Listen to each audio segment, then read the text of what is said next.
들에게 무슨 일이 벌어졌던 건지 끝내 밝혀내지 못한 대표적인 장기 미제 사건인데요. 그중 한 아동의 아버님이 지난 5월에 별세했다는 소식이 최근에 알려지면서 다시 한번 큰 주목을 받았습니다. 오늘 서예진의 범죄연구소에서는 미제 사건을 주제로 이 개구리 소년 사건 되짚어보고요. 또 DNA를 통해서 미제 사건의 실마리를 푼 사례들도 들여다보겠습니다. 7월 18일 화요일 신성원의 뉴스 브런치 문을 열겠습니다.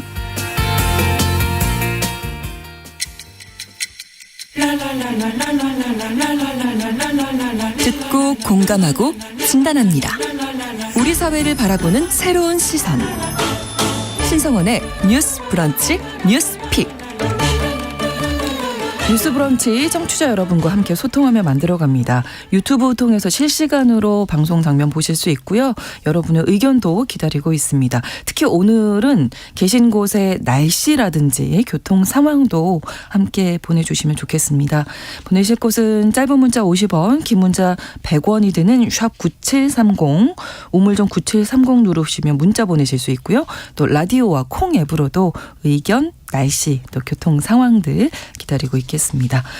화요일의 뉴스픽 한겨레 신문 박다혜 기자, 조성실 시사평론가 두 분과 함께하겠습니다. 어서 오세요. 네, 안녕하세요. 네, 안녕하십니까. 네, 이 비가 오늘도 또 이렇게 내리기 시작해서 마음이 좀 안 좋은데요. 오늘 첫 번째 뉴스픽, 장마로 인한 폭우가 내렸고 많은 피해가 발생했습니다.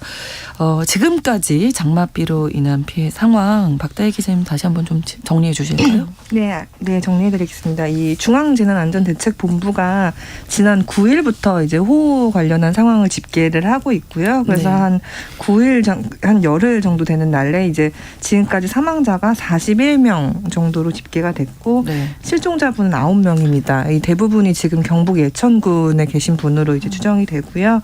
아직 실종자가 아직 굉장히 수색 중이어가지고 빨리 좀 소식이 있었으면 좋겠습니다. 그리고 부상자는 35명입니다. 그래서 사실 최근까지 궁평 그 지하차도에 차량이 몇 대가 침수가 됐는지조차도 지금 파악이 안 되다가 이제 어제부로 총 17대가 침수가 됐다는 사실이 밝혀졌고, 궁평 지하차도에서만 사고로 이제 사망자 14분, 그다음에 부상자 10명 정도가 있는 것으로 지금 확인이 됐습니다. 그래서 지금 현재 정부는 그 지하차도 인근에 추가 수색을 하고 있고요. 그다음에 사고 원인도 계속 분석하는 작업이 이루어지고 있고요. 이제 중대본에 따르면 일단 토사를 안에 제거한 뒤에는 개통을 다시 할 예정인데 좀 시간이 많이 걸릴 것으로 보인다, 이렇게 말을 한 상황입니다.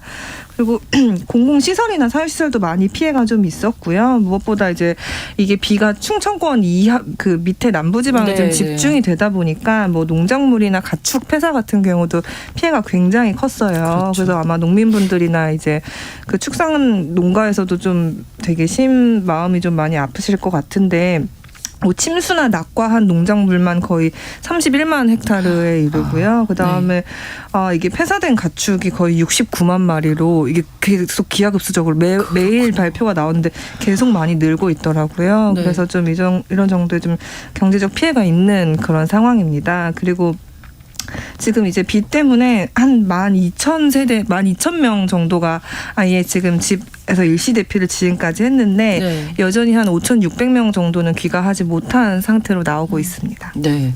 그리고 문화재 피해가 크더라고요. 아무래도 맞습니다. 충청 지역에. 네, 제가 지난달에 공주 공산성을 방문을 했었는데 거기가 이렇게 산길로 비탈길로 이렇게 흙길로 돼 있거든요. 근데 거기가 완전히 다 침수가 됐더라고요. 그리고 이제 충남 공주 부여 이쪽에 비가 많이 내리다 보니까 거기가 또 백제 문화 유적지구잖아요. 그래서 거기 중심으로 좀 비가 많이 내리고 침수 피해가 있어서 이제 문화재청도 서둘러서 좀 복구에 나서고 있다고 합니다. 네, 전국적으로 많은 피해가 발생했는데 일단 가장 이제 저희가 집중하는 곳은 오송 지하차도 침수 사고 현장입니다. 지금까지 수색 작업, 또 배수 작업 어떻게 진행되고 있나요? 네, 어젯밤 추가 실종자 1명의 시신을 수습하면서 누적 사망자 14명으로 이제 신고 접수된 실종자에 대한 수색 작업은 완료가 된 상황이고요.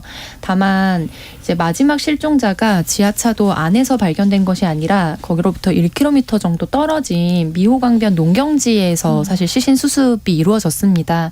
그러다 보니까 신고는 되지 않았지만 사실은 그 안에서 사고를 당한 추가 희생자가 있을 가능성도 무시할 수 없는 상황이잖아요. 그런 만큼 주변 수색은 조금 더 이어가겠다라고 발표한 상황이고요. 배수 작업은 약 90% 정도 진행된 것으로 알려져 있는데 이제 합동 감식이 그 주변 미호강변 관련해서는 1차적으로 진행이 되긴 했거든요. 네. 그러나 이제 본격적인 지하차도 내 설계 현황이라든지 이런 부분이 가장 중요한 부분인데 다시 또 계속 비가 또 오게 되면서 이 부분은 아무래도 좀 지면이 드러나야 본격화할 수 있어서 일정이 잡히지는 않은 상황으로 알려져 있습니다. 일단 뭐 안타까운 사연들도 많이 듣게 됐는데 유족분들 얼마나 황망하시겠어요. 네, 맞습니다. 우리가 이제까지 겪었던 이제 수차례의 사회적 재난과 유사한 패턴으로 사실 이번에 일이 발생했기 때문에 네. 이제 출근을 하다가 혹은 지방으로 이동하기 위해서 KTX를 타고 가다가 네. 여러 가지 사연으로 이제 사고를 당하신 분들이 많았고 그만큼 유가족들이 좀 갑작스러운 죽음을 맞이하고 철저한 진상 및 책임자 규명을 좀 요구하고 계신 상황입니다. 네. 아무래도 사고가 발생한 지 얼마 되지 않은 만큼 뭐 유가족을 대표할 만한 단체가 꾸려지거나 그런 상황은 아니고요. 네. 다만 현장 취재 나가 있는 여러 기자들의 이제 보도에 따르면 유가족 분들께서 대동소이하게 강력하게 지금 진상 규명을 좀 요청하고 있는 상황이다. 네. 그래서 이와 관련해서 방문했던 뭐 장관이라든지 정부 부처에서는 이제 뭐 여러 가지 진상 규명을 본격화하겠다라고 여러 부처에서 좀 발표가 되고 있는 상황입니다. 당연히 사고 원인이 좀 밝혀졌으면 좋겠다 이런 생각 들으실 텐데 지금 충북경찰이 사고 원인 또 책임 규명하기 위한 수사에 착수를 했다고요. 네, 이제 한 88명 규모로 수사팀을 꾸려가지고 일단 수사를 착수를 한 상태고요. 아무래도 이제 그러니까 비가 많이 오고 하천이 범할 위험이 있다는 게 사실 금강 홍수통제소가 이미 얘기를 했는데도 네. 그 통제가 뭐 즉각적으로 이루어지지 않은 이유라던가 뭐 제방의 높이가 왜 기존보다 낮게 쌓였냐 뭐 이런 것점들에 대한 수사가 좀 이루어질 것으로 보이고요. 네. 그 중대재해처벌법에 보면 보통 우리가 중대산업재해를 많이 얘기하는데 중대시민재해도 있거든요. 이런 경우는 이제 지자체가 책임을 다하지 않아서 이제 시민분들이 이렇게 돌아가시거나 하는 사고가 발생했을 때 이제 적용을 할 수 있는 거라서 아마 이런 중대시민재해를 적용할 수 있는지 이런 것들도 좀 따져볼 것 같습니다. 네. 저희 이제 아까 문자로 좀 지금 상황, 뭐 날씨라든지 교통 상황 말씀해 주십사 제가 부탁드렸었는데 9268번으로 용인시 호우주의보 발령으로 비가 많이 옵니다라고 남겨주셨는데 지금 호우경보 경기도 용인시 호우경보 발령됐고요. 경기 화성 수원도 10시 반을 기해서 호우경보가 발령된 상황입니다. 또 2855번으로 여기는 경남 창원인데요. 이래도 되나 싶게 비가 퍼붓고 있어요. 이제는 비가 공포스럽습니다. 다들 조심하시길 바랍니다. 하셨고 또 경기도 남양주 1918번으로 비가 추적추적 내립니다. 전조등을 안 켜고 다니는 차들이 많이 보이는데 이렇게 흐리고 비가 오는 날에는 모두의 안전을 위해서 전조등 꼭 켜고 다니세요. 이렇게 당부의 말씀까지 또 남겨주셨네요. 이런 사고를 막기 위해서 우리가 꼭 지켜야 할 것들 지켜야 할 것 같고요. 일단 그 지방자치단체와 행정기관이 어제도 저희가 이 얘기하면서 서로의 탓만 하고 있다 이 얘기했거든요. 지금 이제 경찰 조사 진행 상황에 대해서 말씀을 해주셨는데 우리가 이제 신설된 중대재해처벌법에 중대시민재해라는 것이 있습니다. 그래서 이게 뭐 공중교통수단이나 이용시설의 설계, 제조 그리고 관리상의 결함으로 인해서 최소 사망자가 1명 이상 발생됐을 때도 법적 구성 요건을 충족하게 되어 있거든요. 그런데 지금 상황은 사실 그것과 비교할 수 없을 정도로 큰 이제 재난 상황이기 때문에 아무래도 중대재해처벌법의 규정으로 인해서 처벌받게 되는 사례가 되지 않겠느냐라고 좀 전망이 되고 있는 상황이고 다만 이게 지난한 법적 공방으로 이어질 것으로 좀 예고가 되고 있어요. 왜냐하면 먼저는 지자체 간의 좀 갈등 양상을 보이고 있습니다. 이게 도로법에 근거하면 이제 그 도로를 관리하는 관리청이 이런 위난 상황에 여러 가지 통제를 한다든지 추가적인 조치를 하도록 하고 있거든요. 네. 그런데 지금 금강홍수 통제소에서 네. 이제 미리 2시간 정도 전에 교통 통제나 주민 대피 등의 조치를 해달라는 통보를 하기는 했습니다. 네, 네. 그런데 이 통보를 받은 곳은 청주시예요. 청주시가 네. 받았고. 그런데 청주시는 본인들이 도로법상 규정된 책임청이 아니라는 이유로 지금 그 책임이 충북도청에 있다라고 주장을 하고 있고요. 네. 충북도 입장에서는 청주시로부터 정확한 정보를 받지 못했다. 그래서 정보가 없었기 때문에 당연하게 응당 거기에 이제 불가피하게 이루어져야 되는 조치를 이루지 못한 것이다라고 해서 책임 공방이 지금 진행되고 있는 상황입니다.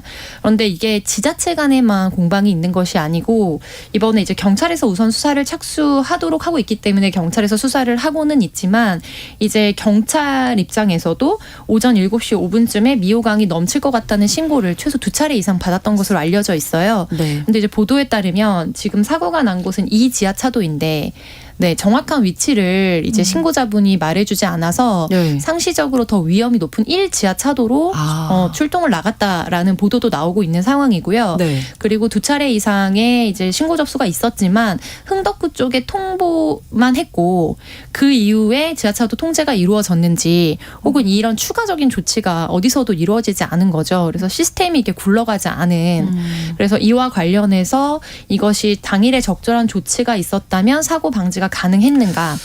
그것이 미이행된 이유가 이제 법적 쟁점이 될 것으로 보입니다. 네. 그에 별도에도 이제 사고를 초래한 별도 조치가 있었나 이와 관련해서는 이제 미호천교 확장 공사와 제방과의 인과관계 그렇죠. 문제가 굉장히 큰 법정 이제 화두가 될 것으로 보입니다. 그 임시 제방이 붕괴돼서 지금 네. 물이 이렇게 많이 들어왔다는 네. 거잖아요. 그래서 이제 행복청 측에서는 이것이 어떻게 보면은 긴급 재난에 해당하기 때문에 평균적인 수치를 맞췄기 때문에 우리는 책임이 없다라는 입장인 거고요. 또 이와 관련해서 이게 법적으로나 혹은 감사 착수됐을 때 이후에 좀 비판을 받게 될 지점은 네. 기존에 고정으로 설치돼 있었던 제방과 비교했을 때 상대적으로 임시 제방 높이가 낮았거든요. 그래서 그 높이대로라면 이번 수위를 감당할 수 있었습니다. 네, 그러니까 이 임시 제방을 설치하는 과정에서나 혹은 이것이 이번 재난을 더 대폭 늘리는데 기인하지 않았나 여기에 대한 책임 공방도 이어질 것으로 보입니다. 맞습니다. 그 평론가 선생님 말을 조금 더 덧붙여서 설명을 하면 이게 저희가 그러니까 혹시 기억하시는 분이 계실지 모르겠는데 2020년 7월에도 부산 초량 지하차도에서 네네네. 비슷한 침수 사고가 있었어요. 근데 네. 그래서 그때 뭐 관리도 더 엄격하게 하고 우리가 매뉴얼도 정비하겠다라고 했는데 똑같이 또 지하차도에서 사고가 발생을 했잖아요. 그래서 이게 왜 그런가 이렇게 들여다봤더니 보통 이제 그 전국의 지하차도를 뭐 3개 등급으로 분류해서 뭐 호우특보가 발령되면 출입을 통제하는 매뉴얼이 가지고 있는 건 행정안전부예요. 중앙부처가 가지고 있는데 네. 사실 홍수경보가 발령됐는데도 아무 조치가 취해지지 않았죠. 근데 그 이유가 왜 그러냐 이렇게 보니 사실 또 그 개별 지자체의 지하차도 같은 경우는 이번에도 이제 충청북도 도로관리사업소가 별도로 매뉴얼을 만들어가지고 운영을 했거든요. 네. 그러니까 이게 차이가 있는 거예요. 근데 이 충북도 같은 경우 매뉴얼에 어떻게 써 있냐면 지하차도 중앙이 한 50cm 잠겨야 도로가 통제되도록 한다. 근데 이번에는 이게 50cm까지 막 이렇게 천천히 쌓이는 게 아니라 한꺼번에 확 한 들어온 2분 만에 상황이잖아요. 지금 6만 톤이라고 했나요? 그러니까 이런 변수들이 고려되지 않은 매뉴얼이 존재를 하는 거죠. 그리고 아까 제방도 말씀을 해주셨는데 저는 사실 이번 사태를 보면서 우리가 어떤 이 매뉴얼 같은 거를 정비를 할 때도 사실 기후 위기를 좀 반영을 해야 될 필요가 있다는 생각이 네, 많이 네. 들었어요. 이게 왜냐하면 통상 이 그 행복청이 약간 우리는 할 만큼 다 했다라고 네. 얘기를 하는 이유 중에 하나는 기존의 계획 홍수위가 한 9.3m 정도 돼요. 근데 그럼 우리는 9.3m보다 높은 10m 정도로 제방을 쌓았기 때문에 문제가 없을 것으로 생각을 했는데 지금 비가 내리는 양상을 보면 지난 우리가 과거에 내리는 비가 내린 양상과 그렇죠. 완전히 다르거든요. 그러니까 되게 단기간에 예상치 못한 비의 양이 한꺼번에 퍼붓는 이런 식으로 양상이 변화하고 있기 때문에 우리가 이런 것까지 이런 변수를 좀 고려해서 통해서 재난 대응하는 시스템을 만들어야 한다 이런 생각도 좀 많이 들고 네. 말씀하신 대로 이게 어떤 뭐 공무원이나 그 공무원 그 정부 부처의 어떤 특징이기도 한데 이런 시설물들이 아까 짚어주신 대로 관리 통제 책임이 다 따로 있는 거예요. 그 저희도 보통 이제 지하철 역사인데 지하차도가 길게 연결돼 있는 곳에 예. 가보시면 뭐 여기까지는 서울교통공사 맞아요. 책임, 여기는 어떤 지자체 책임 이렇게 나눠져 있는 거 보실 수 있거든요. 호선별로도 맞습니다. 관리층이 맞습니다. 다르기 근데 때문에. 그게 평소에는 사실 책임 소재를 따지기 위해서 명확하게 구분을 해놓은 걸 텐데 이렇게 사실 책임자가 나눠져 있으면 되게 이런 긴급한 재난이 일어났을 때 이 두 기관이 협력해서 이걸 같이 대응할 수 있느냐를 그렇죠. 평시에 훈련을 해야겠죠. 네, 근데 네, 네. 이번에도 보면은 이 지방도의 책임은 충청북도에 있고 그다음에 다리공사는 행복청 소관이고 그다음에 하천의 관리 책임은 금강유역환경청이랑 청주시에 있고 그러니까 다 다르니까 서로 우리는 모른다, 우리는 못한다 이렇게 좀 책임을 넘길 수밖에 없는 그런 상황인 점이 좀 굉장히 안타깝습니다. 저희 네. 청취자 박미영님께서 책임 미루기 좀 그만했으면 좋겠네요. 서로 책임을 미룰 게 아니라 관련된 기관들이 모두가 사과하고 책임을 져야 하는 게 아닌가 싶습니다. 하셨고요. 2857번으로는 지금 호남고속도로 정읍 방면 지나고 계신데 비가 살짝만 내리고 있다고 합니다. 이 오송 폭우 참사로 가슴이 미어집니다. 사랑하는 가족과 선생님과 지인을 잃은 분들 심정이 어떨까요? 사람 목숨보다 소중한 건 없습니다. 모두도 내 안전은 내가 스스로 지켜야겠습니다라고 이렇게 남겨주셨어요. 마지막 말이 되게 씁쓸하네요. 그러니까요. 사실 네, 저희가 이제 몇 년 동안에 이런 어떤 안전사고들이, 참사들나 오면서 이런 결심만 더 하게 되는 게 아닌가 이게 너무나 안타까운 건데요. 일단 뭐 지금 이런 책임 공방들 경찰 수사에서 당연히 밝혀져야 되고 있고 더불어서 국무조정실에서도 감찰에 착수했다고요. 네, 국무조정실에서도 네. 이번 사건과 관련해서 전반적인 감찰에 착수한 것으로 알려져 있는데요. 네. 이제 앞서 드린 바와 같이 아무래도 각 책임이 누구에게 이제 귀속되어 있었던 사안인가에 대한 지자체와 부처 간 그리고 공공기관 간의 좀 갈등도 예고되어 있고 이것이 전국적 관심을 끌 수밖에 없는 규모의 사실상의 참사가 되면서 이제 국무조정실에서 앞장서서 좀 감찰에 나선 상황입니다. 네. 다만 좀 조심스럽고 우려스러운 부분은 저는 이번 재난 같은 경우에는 아무래도 지난 한 3년 전에 있었던 부산의 초량 지하차도 사고의 그 재판 결과가 선례가 있어요. 그래서 11명이 기소가 됐는데 11명 모두 유죄로 이제 선고를 받았습니다. 1심에서. 그런데 그와 관련해서 실제로 뭐 금고형을 받은 분도 있지만 아무래도 또 집행유예 건을 받은 것도 있고 근데 법정상으로 봤을 때는 사실상 모두에게 이제 유죄가 내려졌다라는 게 굉장히 유의미한 결과였고 그 당시에 기소됐던 죄목은 이제 업무상 과실치사 뭐 그리고 허위 문서 위조죄 뭐 이런 등이었거든요. 근데 이번 건은 조금 더 그것보다 이제 판결 수위나 여러 처벌 수위가 높은 것으로 알려져 있는 중대재해처벌법에 해당하느냐 안 하느냐의 문제이기 때문에 네. 이와 관련해서 결국 누가 법정 책임을 감당할 것인가에 대한 공방이 수면 아래에서나 언론을 통해서 굉장히 격렬하게 이루어질 것으로 예상이 지금 되고 있거든요. 그런데 누군가를 처벌하는 일이 저는 사고를 막기 위해서 반드시 있어야 하는 일이라고 생각하고 청취자분들도 다 그렇게 공감하실 거라고 생각합니다. 그런데 목적이 있는 거잖아요. 네, 재발을 방지하기 위해서 그렇죠. 처벌의 수위를 높이는 겁니다. 그런데 책임을 나누고 누구에게 책임을 묻는다고 해서 이제 생명을 잃으신 분들이나 가족을 잃으신 분들의 피해를 복구할 수는 없거든요. 그리고 이것을 통해서 우리가 다시 한번 다짐하고 시스템을 재설계해야 되는 거는 다음번에 이것보다 더 큰 폭우가 예상이 되고 있는데 네. 근데 더 국지적인 호우가 집중적으로 올 것으로 점점 더 이제 심화될 것으로 보이잖아요. 네. 그러면은 제3의 지하차도 사고를 막기 위해서 우리가 어떻게 시스템을 재조정할 것인가에 대해서 좀 논의가 이루어져야 하고 그래서 감사의 초점도 책임자를 처벌하고 책임을 추궁하는 방식이 아니라 그렇죠. 어떻게 이 재난과 이제 방제에 대한 우리의 역량을 키울 것인가에 좀 집중돼야 한다고 봅니다. 근데 그와 관련해서는 현재 이제 정치권에서 아주 짧은 기간인데도 불구하고 대통령의 이른바 실언으로 분류되는 뭐 발언이라든지 혹은 야당 의원이 또 이것을 유사하게 빗대서 국제 외교나 이런 것들에 대통령을 비판하는 발언으로 사용하면서 여야 할 것 없이 무리를 일으키고 있거든요. 그래서 이런 부분들이 좀 우리가 초점을 맞춰서 이번 재난을 수습해야 된다라는 것을 이게 국민적인 정말 요구다라는 것에 대해서 정치인들과 행정 인력이 다시 한번 집중할 필요가 있어 보입니다. 네.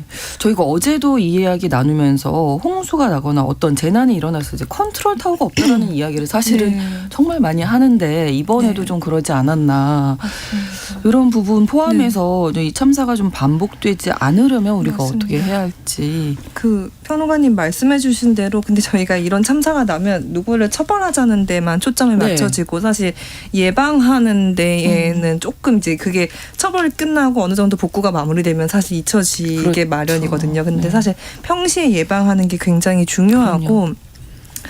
이제 이번 사태를 좀 취재를 하면서 제가 전문가분들한테 들은 얘기 중에 하나가 궁평 지하차도 또 마찬가지로 이제 그 관리 소관이 다 나눠져 있었지만 지금 산사태가 발생한 경북 예천군 네, 같은 네. 경우에도 사실 산사태 취약구역으로 정해져 있지 않아요. 근데 이번에 산사태가 난 거예요. 근데 그 이유를 크게 어떻게 보시냐면 1차적으로 우리가 그 산사태가 발생한 그 위 지점에 사람이 건드려서 개발한 곳이 있다고 벌목한 곳이 보인다고 전문가분들이 말씀을 하시거든요. 그러니까 에이. 사실 평소에 산이 그러니까 우리나라에 사실 물을 가질 수 있는 능력이 필요한데 아스팔트는 물이 흐를 수밖에 없는 거고요. 그렇죠. 우리가 사실 이런 우려를 하시기도 하더라고요. 장마철을 대비해서 이제 지자체가 우리는 물막이판을 설치했다라고 하지만 이미 투수성이 없는 아스팔트가 깔려 있는데 물막이판을 사실 설치하면 오히려 역효과가 날 수도 있다. 어떤 역효과냐면 이게 물이 전체적으로 퍼지면서 한 10cm, 20cm 정도 이렇게 흐르는 게 아니라 아, 굉장히 딱 낮은 이렇게 고여 저지대로 이렇게 더. 흐르면서 낮은 저지대에 있는 가구들만 이제 침수되는 그런 사고가 발생할 수도 있고 그럼 결국에는 우리가 평소에 어떻게 대비하느냐인데 그렇죠. 저는 우리가 아까 기후위기를 말씀드렸지만 자연을 우리가 어떻게 대할 것이냐도 사실 같이 고민을 해봐야 되는 것 같아요. 왜냐하면 그렇죠. 물을 가두는 데 능력이 가장 많은 자원은 산과 숲이거든요. 근데 산과 숲이 다 모두 개발이 돼 있고 이번에도 산사태가 발생하거나 정성군에 이제 피암 터널 쪽에 도로가 또 이제 산사태가 이제 유실돼 가지고 막 쏟아져 내리는데 거기도 사실 개발하거나 이제 숲 가꾸기를 하면서 이제 벌목하는 이런 흔적이 있다고 해요. 네. 근데 왜 이거 여기는 또 취약구역에서 또 벗어나 있냐 보면 평소에 이제 산림청은 네. 민가와 접하지 않은 정말 숲만 있는 곳을 관리를 한다고 해요. 그리고 이제 그 중간 정도 어떤 도로가 있는 곳은 국토부가 관리를 하고 밑에 이제 그 민가들이 사는 곳은 행안부가 관리를 하는 거예요. 그러니까 한 산을 두고 다 산림청, 나눠져 국토부, 있군요. 행안부 이렇게 다 나눠져 있다 보니까 산림청 입장에서는 지금 이렇게 민가가 있는 곳은 본인들 소관이 아니고 그러다 보니까 산사태 취약구역이라는 거에 지정을 할 이유가 없는 그런 상황인 거예요. 그러다 보니까 그런 식으로 취약구역을 지정해봤자 결국에는 이제 인명피해를 줄이는 게 최우선 목표가 돼야 되는데 그렇죠. 이게 실효적으로 현장에서 발생하는 걸 막거나 대처하기가 어려울 수밖에 없는 상황이라서 이런 점을 잘 고려해가지고 이제 새로운 대비책을 만들되 아까 말씀드린 것처럼 우리가 계속해서 이런 개발만 하는 쪽으로 어떤 방향을 가는 게 우리가 앞으로 닥쳐올 어떤 자연 재난에 대응하기 위한 어떤 최선의 방법인가 그렇죠. 좀 이런 큰 틀의 고민이 같이 됐으면 네, 네. 하는 결국에는 평소에 예방하는 게 중요한데 좀 저는 그런 아쉬움이 가장 많이 들더라고요. 기후 네. 위기 얘기하다 보면 또 이제 환경을 맞습니다. 우리가 또 어떻게 네. 생각하고 있나까지 맞습니다. 근본적인 문제까지 생각을 하게 되는데 9560번으로 어느 부서가 담당이냐 떠넘기지 말고 내 가족이 그곳에 있다 이렇게 생각하고 임했으면 좋겠다고 또 말씀도 남겨주셨습니다. 뉴스브런치 1부 여기서 마치고요. 2부에서 뉴스피 계속 이어가겠습니다. 11시 30분부터 일부 지역에서는 해당 지역 방송 보내드리겠습니다.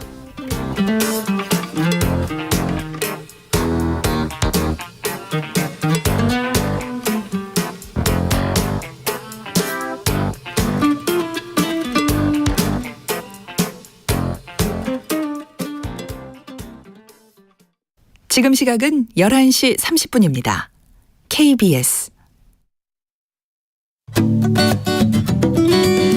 여러분은 지금 KBS 1라디오 신성원의 뉴스 브런치를 함께하고 계십니다. 사실 생각해보면 올여름 시작할 때 뭐 7월에는 내내 비만 올 것이다. 네. 비 많이 온다. 네. 이런 얘기 많았었거든요. 예고가 됐었죠. 예, 예. 그러면 사실. 이게 좀 막을 수 있지 않았나 이런 아쉬움이 너무나 네. 큽니다. 맞습니다. 저는 이런 재난과 관련해서 방재안전직 공무원의 인력을 충원하고 처우를 개선하는 게 시급하다라는 말씀을 드리고 싶은데요. 네. 이 이야기는 이번에 처음 나온 것이 아니라 가장 가까운 참사였던 이태원 참사 당시에도 좀 언급이 됐던 부분입니다. 네. 이제 서울시 공무원이 한 4만 7천 명 정도 되는데 그중에서 방재 안적 직렬로 구분되는 분들이 한 70분밖에 안 계시고 당시 용산구청에도 한 명 정도밖에 없는 데다가 직급이 굉장히 낮아서 네. 사실상 관료 사회에서는 직급을 뛰어넘는 권한이란 있을 수 없는 거거든요. 네, 그리고 이제 방재안전직을 신설해서 우리가 공무원을 채용하기 시작한 지 약 10년 가까이 됐음에도 불구하고 방재안전직 공무원들의 퇴사율이 이제 평균 지방직의 퇴사율이 1% 미만인데 반해서 이제 아주 최근 수치는 아니고요. 그래도 한 2, 3년 전 기준으로 봤을 때 뭐 5% 이상을 넘어가면서 뭐 10배 이상을 넘나든다라는 보도들도 있었어요. 네. 그 이유는 예를 들면 우리가 여러 가지 사회적 재난들이 이어지면서 안전부서를 설치해야 된다라는 요구가 생깁니다. 그럼 그 요구에 부응해서 인력은 충원을 해요. 그런데 높은 직급은 기존에 있었던 보통 직군들이 감당을 하고 네. 9급 혹은 7급 정도의 1명 혹은 2명 정도를 어떻게 보면은 모양 갖추기, 네, 요식행위처럼 끼워 넣고 실질적인 업무는 그러니까 이 담당 이제 방재안전직 전문 인력에게 굉장히 몰리는 겁니다. 그런데 승진이나 이런 부분도 아무래도 직군의 규모에 따라서 승진에 영향을 받거든요. 그래서 작은 규모에 속해 있다 보니 승진 속도도 느리고 일은 너무 많은데 이제 앞으로의 미래를 봤을 때 여기에서 나에게 조금 더 미래가 보이지 않는다라는 그런 것들과 과중한 업무 스트레스로 인해서 퇴사하는 인력이 굉장히 늘고 있다는 거예요. 그래서 이번 정권에 이제 들어섰을 때 반도체 전문 인력을 양성하겠다라면서 이제 학과의 인원이나 이런 부분들 조정하겠다라는 대통령의 직접적인 발언들이 있었거든요. 근데 이런 산업 인력 양성하는 것도 굉장히 중요하지만 네. 기후위기와 재난 상황에 앞서서 이제 방재 전문가를 우리가 전문 인력을 계속해서 더 집중적으로 키우고 네. 이 직군들을 공직에 세우는 과정이 정말 필수적이다. 네. 그래서 영향력을 행사할 수 있는 고위 직급의 방재 안적 전문 인력을 채용해야 된다라는 부분을 강조하고 싶습니다. 네, 인력 충원하고 처우도 개선해야 네. 한다는 점까지 들었습니다.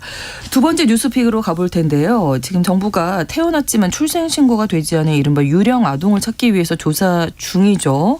또 더 이상 아이들이 사라지지 않도록 정부와 국회가 움직이고 있는데 어제 국회에서 영아 살해 유기에 대한 처벌을 일반 살인 유기 범죄와 동등하게 하는 법안이 법제사법위원회 통과했잖아요. 네, 네. 맞습니다. 네. 이와 관련해서 어제 법제사법위원회에서 이른바 영아살해 유기 처벌 강화법이라고 분류되는 네네. 법이 통과되면서 네네. 오늘 본회의에서 이제 통과될 것으로 긍정적인 전망을 불러일으키고 있는 상황입니다. 오늘 통과된다면 이 관련 규정은 70년 만에 개정이 되는 건데요. 이제 우리가 보통 타인을 살해했을 때 기본적인 형량이 있잖아요. 무기징역 그다음에 사형 또는 네. 이렇게 규정이 되어 있는데 영아살해의 경우에는 10년 미만의 유기징역의 최고 형량입니다. 이 이야기는 결국 형량을 낮게 기준했다는 것이고요. 살해뿐만 아니라 유기처벌과 관련해서도 유사한 양상을 보이면서 이것이 지난 유교 문화와 그리고 여러 가지 자녀를 자신의 소유물로 생각하는 것의 부작용이다. 그래서 변화하는 시대에 발맞춰서 사실 영아를 살해하는 것은 더 약자를 살해한 것이기 때문에 오히려 강화하는 방향으로 강화돼야 된다라는 요구가 있었던 과정 중에 있었습니다. 네. 또 정부에서 어제부터 전 국민을 대상으로 주민등록 사실조사 실시한다고요. 맞습니다. 네. 여기 앞서 하나 더 말씀을 예, 예. 드리면 보건복지부가 오늘 오전에 발표를 하나 한 게 있는데요. 네. 그 출생 미신고 아동 전수조사 결과를 발표를 했어요. 그래서 2015년에서 2022년까지 임시 신생아 번호만 남아있는 이제 아동 2,123명을 조사를 했는데요. 그 중에 1,025명은 생존이 확인이 됐습니다. 아, 근데 네. 다만 사망자가 249명, 굉장히 많죠. 에 달하고 그다음에 아직 소재나 안전이 확인되지 않은 경우도 814명이 남아 있어서 경찰이 여전히 수사를 벌이고 있는 과정입니다. 그래서 이들 중 일단 아직 살아있는 경우 중 대부분은 원래 원 가정에서 생활을 하거나 친인척이 양육을 하거나 아니면 입양을 하고 있는 것으로 나타났고요. 네. 의료기관에 오류가 있는 경우도 이제 소폭 있었고요. 이제 아무튼 앞으로 이제 복지부가 이런 임시 신생아 번호로만 남아있는 아동에 대해서 주기적인 조사를 하겠다라고 밝혔고 행안부 같은 경우도 원래 이제 주민등록 사실 조사를 주기적으로 실시를 하거든요. 근데 이번에는 그 실시를 하면서 출생 미등록 아동을 찾는 방안을 같이 넣어가지고 조사하는 방향으로 조금 2달 정도 앞당겨서 하겠다 이렇게 밝힌 상황입니다. 네. 근데 여기에 그 외국인 미등록 아동이 그 전수조사에 포함이 안 돼. 고요. 맞습니다. 네. 네. 이 얘기도 좀 해주실까요? 맞습니다. 이제 당초 감사원에서 지금 우리가 약 2천여 명 정도의 네. 국내 아동들을 이제 우리 국적을 가지고 있는 아동들을 대상으로 해서 지금 전수조사를 진행하고 있는데요. 네. 최초에 가졌던 이 로데이터에 의하면 출생 미등록되어 있던 아동 규모가 한 6천여 명 정도로 추계가 됐었습니다. 근데 이제 그 중에 4천여 명 정도는 이제 외국 국적을 가지고 있는 어린이로 분류가 됐기 때문에 우선적으로 국내 국적을 가지고 있는 우리 국내 아동들에 대해서 전수조사를 실시하고 그렇군요. 그 결과가 앞서 박다희 기자께서 브리핑해 주셨던 내용인 거예요. 네. 그래서 법무부를 중심으로 해서 이제 외국인 아동에 대해서도 전수조사를 해야 한다. 그리고 그 계획을 좀 수립하겠다라는 방침을 좀 밝히고 있는 상황입니다. 네. 외국인 아동은 여전히 사각지대에 있었다. 이런 얘기가 되는 거네요. 네, 4천여 명 정도가 국내에서 사각지대에 어떻게 보면 자신의 신원이 공식적인 서류로 그러니까요. 확인되지 않는 상태에 있다는 것은 굉장히 뭐 건강상의 문제라든지 네, 전혀 보호를 받지 못하고. 보호를 받지 못하는 상황 가운데 있는 거죠. 그렇군요. 자, 이런 가운데 서울시가 지금 출산과 양육을 포기하지 않도록 이른바 위기 임산부를 도와주는 정책을 마련했다고요? 이건 어떤 얘기인가요? 네, 맞습니다. 좀 긍정적으로 평가할 수 있는 방안이긴 한데요. 네. 저는 앞서 말씀하신 것은 영아 살해 유기죄가 당연히 이제 아이의 어떤 아이의 입장에서 그리고 그들이 더 사회적 약자라는 점을 생각하면 어느 정도 이제 처벌이 강화돼야 하는 지점도 분명히 있지만 사실 이 문제가 처벌을 강화해서 해결될 수 있는 문제인 것인가에 저는 조금 회의적이거든요. 그래서 네. 사실 서울시가 이번에 마련을 한 게 이렇게 출생 신고가 되지 않는 이런 아동을 위해서 그러니까 위기 임산부를 오히려 지원하는 방향으로 가겠다. 이들을 24시간 맞춤 지원하고 네. 이들이 출산이나 양육을 포기하지 않도록 이제 익명을 보호해준 상태에서 어떤 뭐 직접적인 전문 뭐 상담 기관이나 전문 의료기관과 연계해주는 방향으로 돕겠다라는 이제 정책을 발표를 했습니다. 근데 이것도 분명히 현장에서 필요한 거라서 필요한 이들이 많을 것 같아요. 이들이 잘 이용했으면 좋겠다라는 네. 이런 바람도 있는데 한편으로는 아쉬운 점은 있어요. 제가 이 미신고 아동에 대한 기사들을 쭉 보면서 사실 어제 경향신문에서 되게 좀 신랄하게 비판하는 칼럼이 하나 나갔던데 여성이 혼자 아이를 낳는 건 아니잖아요. 근데 여성이 그렇죠. 보통 이제 혼자 특히 10대 뭐 위기 여성의 경우 뭐 병원에 가지도 못하고 화장실이나 이런 데에서 네, 네. 나와가지고 이제 아이들 이렇게 그러니까 유기하게 되거나 아니면 뭐 베이비박스에 넣거나 이런 이 일련의 과정에서 결국 아버지는 어디 갔냐라는 물음을 우리가 잊지 않아야 된다는 사실을 이게 계속해서 나온 기사들을 보면은 엄마를 비난하고 엄마에게 모든 책임을 묻는 상황인데 네. 어쨌든 같이 임신해서 같이 책임을 져야 하는 아버지의 책임을 우리가 같이 물어야 된다. 그리고 사실 서울시 같은 경우도 위기 임산부를 지원을 한다고 했지만 사실 임산부 지원뿐만이 아니라 같이 임신한 그 남성들도 같이 교육을 받고 네. 필요한 아이 양육을 위해 필요한 준비를 같이 할 수 있게 만들어주는 것들이 같이 이루어져야 되는 거죠. 물론 아이는 엄마가 낳는 거지만. 네, 네. 그래서 좀 저는 이런 부분이 좀 같이 고려됐으면 하는 바람이고 그래서 사실 더욱 처벌만으로는 이게 사실은 그렇죠. 획기적으로 줄어든다거나 하기는 어려울 것 같아요. 지금도 사실 뭐 영아 살해죄가 존재하지 없는 건 아니잖아요. 근데 이제 그것까지 고려할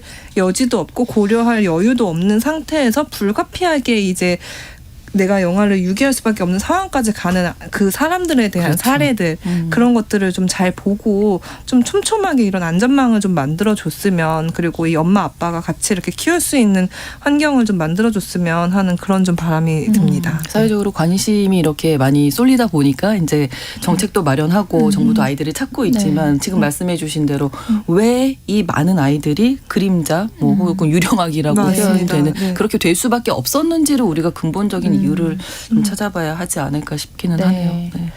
네, 마지막으로 좀 기자님께서 얘기해 주신 부분에 거의 다 이제 동의를 하고요.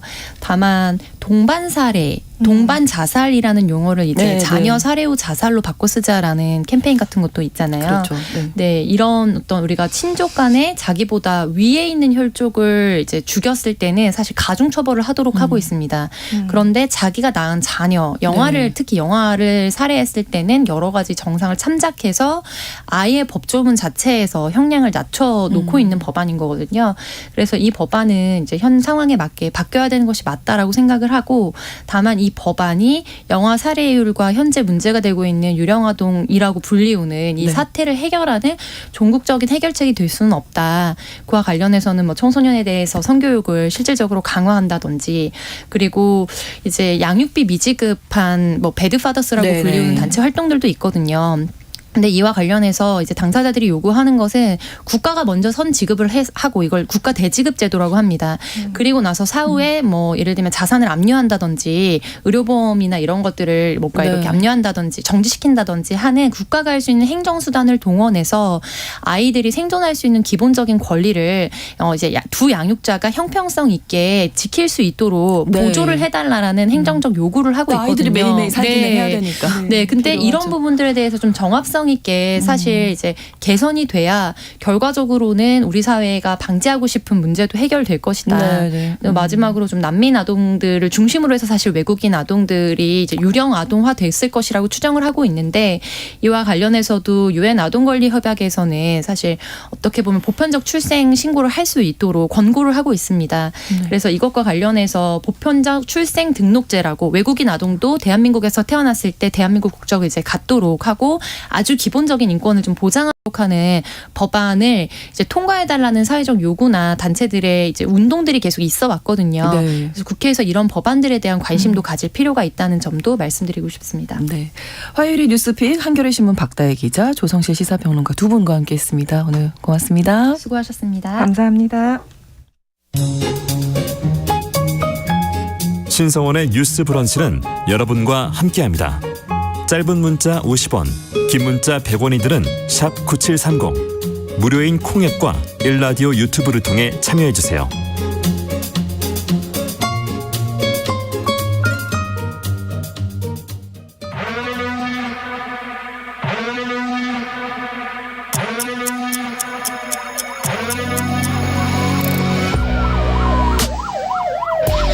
범죄를 통해 우리 사회의 이면을 살펴본다.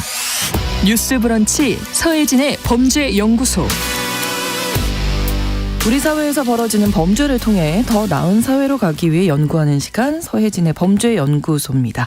서혜진 변호사와 함께합니다. 어서 오세요. 네, 안녕하세요. 자, 오늘은 또 어떤 연구를? 네, 오늘은 우리나라의 장기 미제 사건 중 대표적인 사건인 개구리 소년 사건을 좀 알아보려고 합니다. 네, 예, 요게 뭐 어떤 프로그램, 시사 프로그램에서도 많이 다뤄졌었고, 네. 이게 또 최근에 이 피해 아동 중에 한 명인 박찬인 군의 아버지가 네. 5월에 돌아가셨다라는 소식이 전해지면서 이제 사람들이 다시 한번 이 개구리 소년 사건이 어떤 거냐. 또 네, 사실 네. 지금 젊은 친구들은 전혀 걸로. 모를 수도 있거든요. 예, 예. 1991년 대구에서 벌어진 네. 일이었죠. 91년 3월 26일 오전에 발생한 사건이고요. 네. 대구 달서구에 있는 와룡산에 도룡뇽 알을 잡으러 간 5명의 소년이 실종된 사건이에요. 네. 이때 이 5명의 소년의 나이가 뭐 9살에서 한 13살 이랬는데 다들 어린 나이였고요. 초등학생들인 거죠, 예. 그러니까. 그리고 사건 직후에 정말 대대적인 수색을 했었거든요. 뭐 군대도 동원이 되고 경찰은 물론이고 맞아요. 뭐 수색에 자발적으로 참여했던 사람들도 많았었는데 네. 사실 전혀 그 어떠한 단서도 잡지 못한 채로 그냥 사건이 시간만 흘렀거든요. 그러다가 11년이 흐른 후에 2002년 9월에 같은 산에서 대구 달서구 와룡산에서 이 아이들의 유골이 이제 발견이 됐습니다. 네. 그러니까 이게 어떻게 결론이 난 건가요? 전혀 아무것도 단서를 찾지 못하다 이제 유골이 발견이 됐고. 네, 그 유골을 가지고 이제 경북대학교 법의학팀이 어떻게 사망을 했는가 이런 것들은 추정할 수 있었는데 뭐 둔기에 맞거나 흉기에 찔려 숨졌다 요 정도의 결론만 사실 내릴 수 있었고 네. 사실 누가 이런 범행을 저질렀는지 그리고 여전히 그 부분은 어떤 상태로 뭐 어떻게 살해됐는지 이건 구체적으로는 사실은 전혀 밝혀진 게 없죠. 그리고 이런 상태로 계속 또 시간이 흐르다가 2006년 3월 25일에 네. 이 사건의 공소시효가 이제 법률적으로 완전히 만료돼서 사실상 이제 범인이 뭐 내가 범인이었다 또는 뭐 다른 증거를 찾아서 이게 개구리 사건 소년의 범인이다라는 게 밝혀져도 사실상 네. 법률적으로는 처벌할 수 있는 방법이 상황은 전혀 이제 끝난 없는 거군요. 거죠. 이게 미제 완전히 사건으로. 끝났습니다. 영구 미제가 돼버린 근데 거죠. 이게 이제 뭐 산에서 다 발견되고 했잖아요. 그랬는데도 이게 어디 뭐 밀실에 숨겨놨다든지 이런 게 아닌데도 맞아요. 예. 이렇게 모를 수가 있나요? 뭐 산이라는 특성도 있겠지만 사실 산은 완전히 좀 공개된 장소고 그렇죠. 또 이게 좀 누군가 볼 수 있지 않았을까 그러니까 밀폐된 이게 장소. 타살이라면 예. 그 뭔가 목격자도 있지 않아요. 근데 아이들이 뭐 5명이잖아요. 의미 있는 목격자가 사실상 없었던 없었죠. 거죠. 예. 그리고 뭐 그 당시에 뭐 누가 뭐 소리를 들었다 아니면 네. 올라가는 걸 봤다 이런 얘기도 많았는데 뭐 당시에는 사실 시대적인 배경도 지금만큼의 좀 치밀한 어떤 뭐 과학 수사가 진행되거나 이랬던 배경도 아니었어서 그렇죠. 좀 수사도 사실은 지금하고는 좀 달랐을 것 같아요. 접근 방식이. 네. 그리고 당시에는 이런 식으로 아동들이 실종되거나 하면 뭐 네. 유괴라든지 납치 이런 거에 관심을 더 가지고 사건을 접근했기 때문에 그렇죠. 사실 이들이 이런 식으로 살해 당하거나 뭐 네. 한꺼번에 어떻게 살해되는지 이런 식의 좀 그 추리라고 할까요? 이런 수사 단서를 확보할 생각을 잘 안 했던 걸 수도 있을 것 같습니다. 네, 그래서 돌이켜 보면요. 보면 그 뭐 담배값 같은데 그 광고 맞아요. 있었던 예. 기억도 나거든요. 저는 기억나는 게 부루마블 게임 같은 거 할 때도 네. 부루마블 게임 안에도 아 있었어요. 곳곳에 카드 안에 이 아이들의 사진이랑 나이랑 뭐 이름 같은 게 적혀 있었어요. 그렇군요. 사실 뭐 비디오 테이프 시작할 때도 들어 있었고 뭐 만화, 네, 또 네. 뭐 전화카드, 담배값 이런데 이 아이들의 얼굴과 이름, 뭐 나이 이런 것들이 정말 대대적으로 사실 다 들어가 있었어요. 뭐 우유나 과자 이런 네, 데도 있었고 맞아요. 사실 전 국민이 이 아이를 찾는데 사실 모두가 노력을 했던 사안이기도 합니다. 네, 근데 결국은 네. 영구 그렇죠. 미제 예. 사건으로 남게 된 건데 이 사건으로 실종 아동 관련 법 같이 이제 관련 법들이 만들어진 네. 거죠. 이런 법률이 사실 전혀 없었는데 아. 개구리 사건 이거를 좀 겪으면서 좀 네. 사회적으로 좀 문제가 되고 실종 아동들을 좀 빨리 찾을 수 있는 그런 법률적인 근거를 마련해야겠다라는 좀 사회적 합의가 조성이 돼서요. 네. 좀 늦어지긴 했지만 2005년에 실종 아동 등 보호 및 지원에 관한 법률이 이제 마련이 됐어요. 네. 여기에 보면 이제 특정 직군 같은 경우에 실종 아동을 보호하거나 발견했을 때 즉각적으로 신고해야 될 의무를 부과하고 있고 네. 또 유전자 채취 이런 걸 해서 실종 아동들 발견하고 수사하는데 활용할 수 있는 법률적 근거를 좀 마련해 두고 있습니다. 3대 미제 사건이 있습니다. 지금 말씀 나눴던 개구리 소년 사건이 있었고 이제 영화로도 이제 알려졌죠. 그놈 목소리라는 네. 영화 이형호 군 유괴 사건, 또 화성 연쇄 살인 사건 이렇게 있었는데 뭐 아시는 대로 화성 연쇄 살인 사건 같은 경우에는 이춘재라는 진범이 이제 밝혀졌잖아요. 미제 사건이 많았네요. 미제 사건이 사실 지금 이 사건이 이런 사건들이 일어났으면 사실 미제가 되지 않았을 것 같거든요. 그랬을 수도 예. 있겠죠. 이춘재 같은 경우는 이제 이미 다른 사건으로 네. 처제를 살해했다고 하죠. 처제를 살해한 후에 살인죄로 무기징역을 선고받고 무기수로 교도소에 수감 중인 상황이었는데요. 네.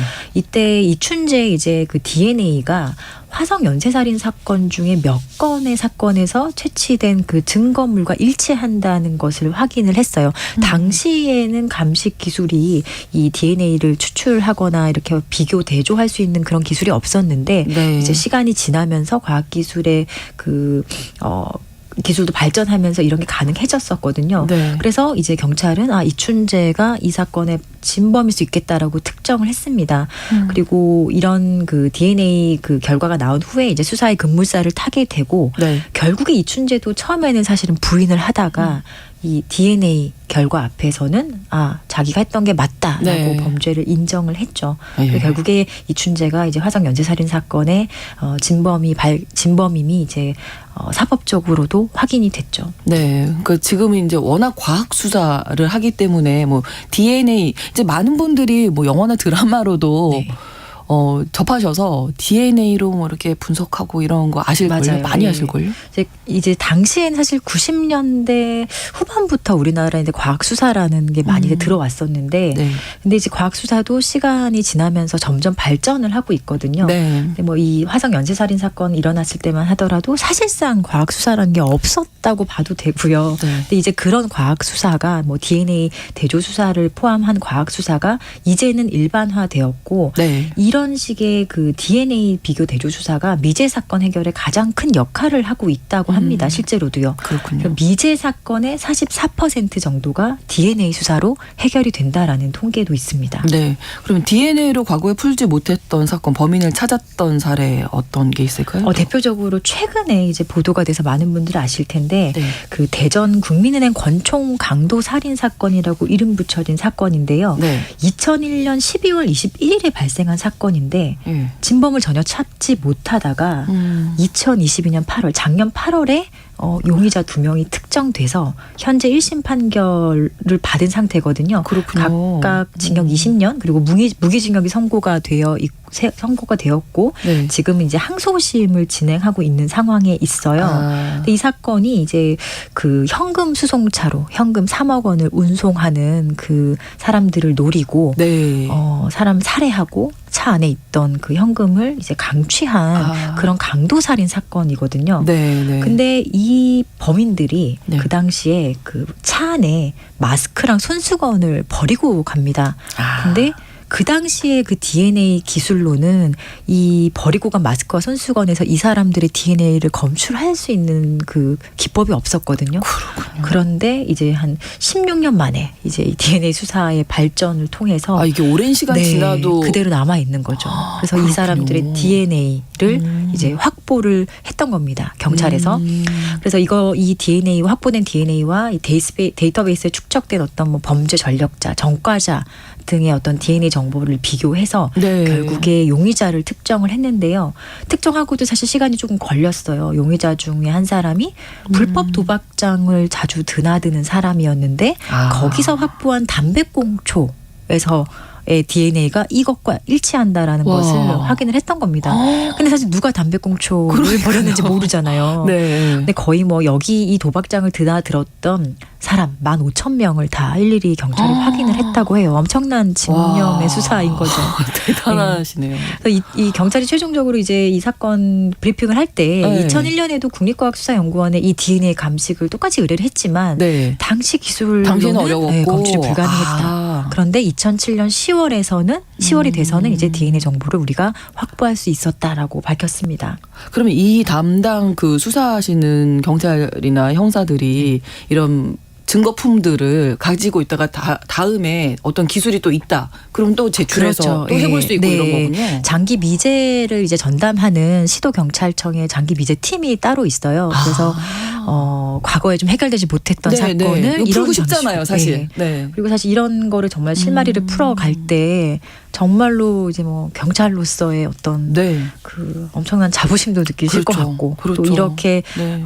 집념을 가지고 수사하신 분들을 정말 더 좀 잘 대우를 해줘야겠죠. 정말 대단하십니다.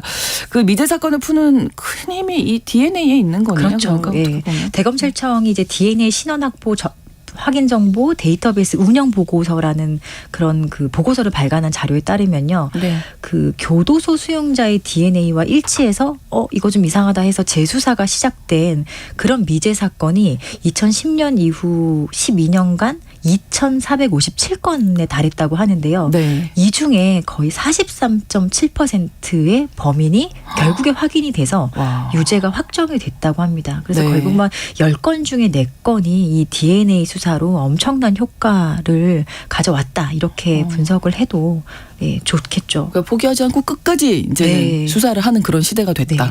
과학 기술이 발전하면서. 네. 네.